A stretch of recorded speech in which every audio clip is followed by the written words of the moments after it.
Rome, a name that still makes history tremble. Among all the wonders born from the heart of the most powerful empire the world had ever seen, one structure rises above the rest as an eternal symbol, so vast, so precise, so imposing that even today it feels almost impossible. And yet it was built nearly 2,000 years ago, without modern machinery, without reinforced concrete, without advanced technology. It was created through intellect, human hands, and the will of imperial power. This was the Colosseum, a giant of stone designed not only to amaze, but to command crowds, to project Rome's supremacy, and to carve the emperor's glory into the very fabric of the earth. But behind that architectural perfection lies a deeper story, one shaped by ambition, sweat, blood, and spectacle. To understand the Colosseum, the story does not begin with stone. It begins with fire. In 64 AD, during the reign of Emperor Nero, a catastrophic blaze tore through Rome. Large parts of the city were reduced to ash, and suspicion fell heavily upon the emperor himself. Rumors spread that Nero had allowed, or even ordered, the fire to clear space for his grand vision.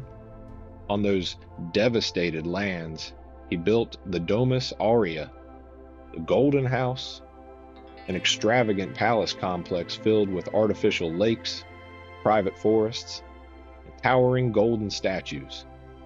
While the people of Rome struggled in poverty, Nero surrounded himself with unimaginable luxury. It was seen as an insult to the very citizens he ruled. After Nero's death, power shifted. A new emperor rose, Vespasian, founder of the Flavian dynasty.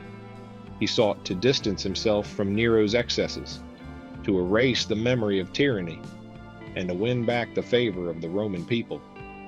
So he made a decision loaded with symbolism.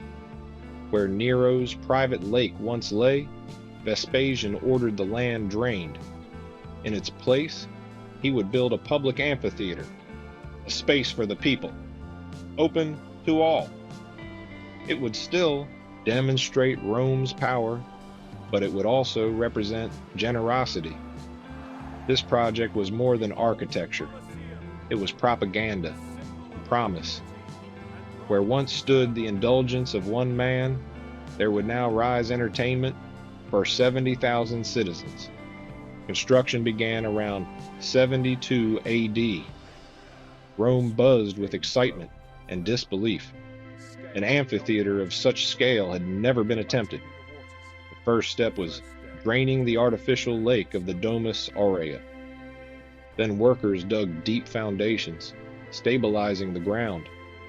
Roman engineers relied heavily on travertine stone from Tivoli, massive blocks cut with precision, hauled to Rome by ox-drawn carts, and lifted into place using wooden cranes powered by human labor. Work never stopped.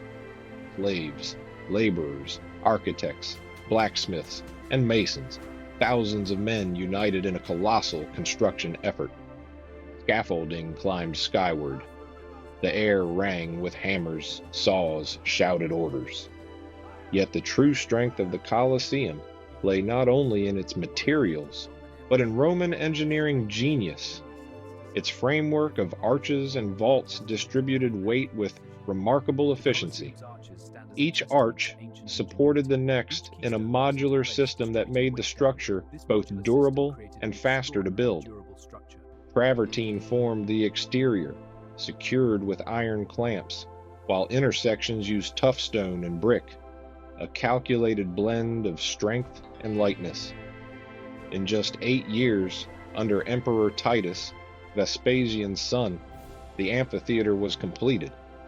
When it opened in 80 AD, it was ready to host the greatest spectacles on earth.